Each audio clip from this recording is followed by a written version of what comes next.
Isang munting bahay na minsan punong ng tawanan. Alimoy bagong lutong pagkain at init ng pagmamahalan.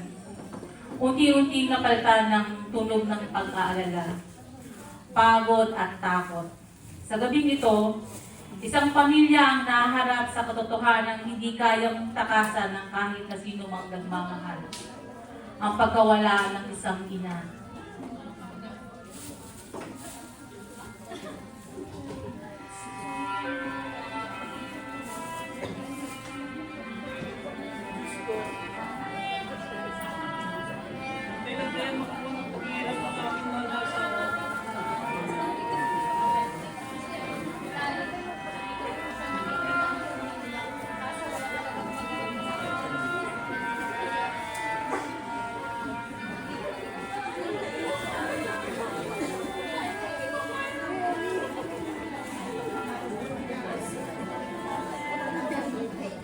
Kapag na ang puso ang umiyak, parang binibiyang ang puso ng isang magulang. Ngunit may mga labang hindi kayang ilaban sa loob ng bahay. Kaya sa kabila ng kanilang mga takot, nagpagsiya ang ama na dalhin si Nanay Teresa sa ospital.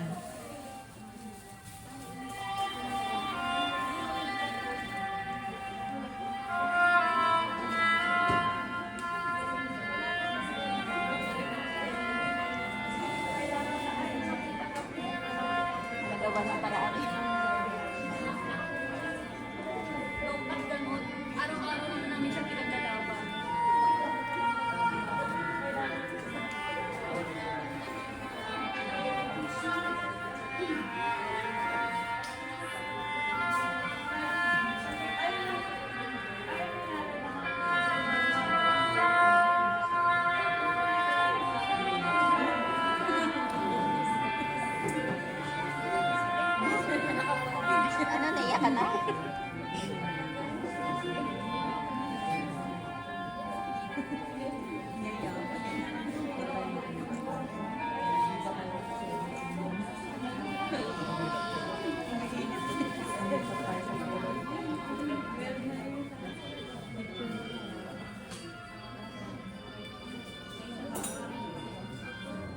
At doon nila lahat nabigyan ng salitang bitaw.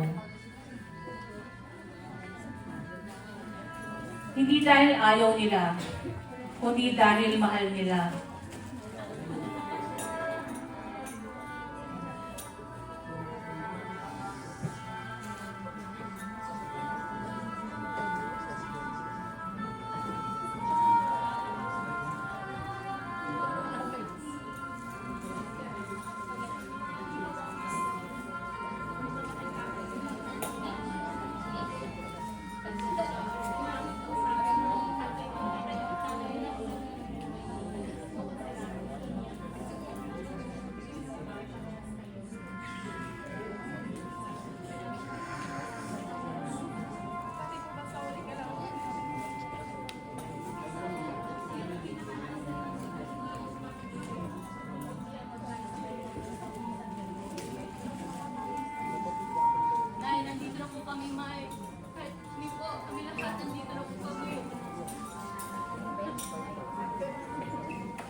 Bukas, wala ka na.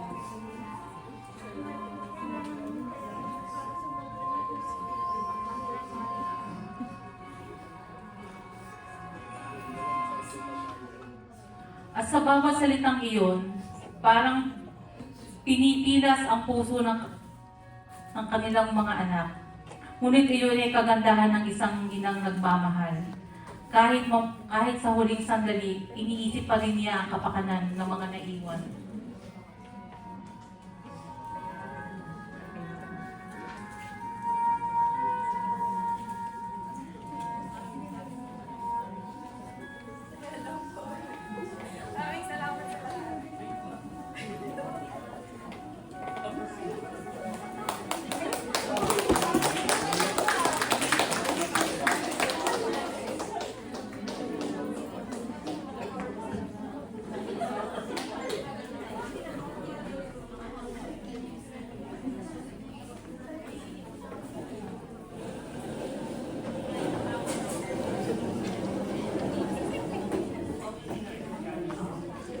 Meron din po kaming hinandang isang sayaw from Group 6.